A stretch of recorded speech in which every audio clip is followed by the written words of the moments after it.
Hi friends, welcome back to మీ నేస్తం. ఒక సబ్స్క్రైబర్ అయితే నాకు కామెంట్లో పెట్టాడండి, దారము బాబిన్కి ఎలా ఎక్కించుకోవాలో కొంచెం డీటెయిల్గా చెప్పమని అయితే పెట్టారు. తప్పకుండా చెప్తానండి. సబ్స్క్రైబర్స్ అడిగాక చెప్పకుండా ఇలాగుంటాము. డీటెయిల్గా నాకు వీలైనంత వరకు నేనైతే ఎక్స్ప్లెయిన్ చేస్తానండి.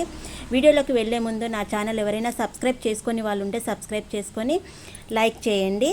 ఓకే ఫ్రెండ్స్, నేను బాబిన్కి దారం ఎలా ఎక్కిస్తానంటే, నేను ఐరన్ రాడ్ అనే ఒకదాన్ని ఉపయోగిస్తానండి. దీని ద్వారా నేను బాబిన్కి నీట్గా దారం ఎక్కించుకుంటాను. ఇది ఎప్పుడు నా మిషన్కే అటాచ్ అయి ఉంటుంది. ఒక అయస్కాంతం పెట్టుకొని టైలరింగ్కి కావాల్సిన పిన్స్ అటువంటివన్నీ నేను దానికే అటాచ్ చేసుకుంటాను. మళ్ళీ ఎక్కడ వెతుక్కోకుండా దీన్ని అయితే నేను వాడతానండి. దీన్ని బాబిన్కి అయితే పెట్టుకోవాలి. ఇదైతే బాబిన్ లూజ్గా ఉండాలండి. దానికి ఎక్కించినప్పుడు ఐరన్ రాడ్కి ఎక్కించినప్పుడు బాబిన్ అనేది లూజ్గా తిరగాలి, టైట్గా మాత్రం అస్సలు ఉండకూడదు.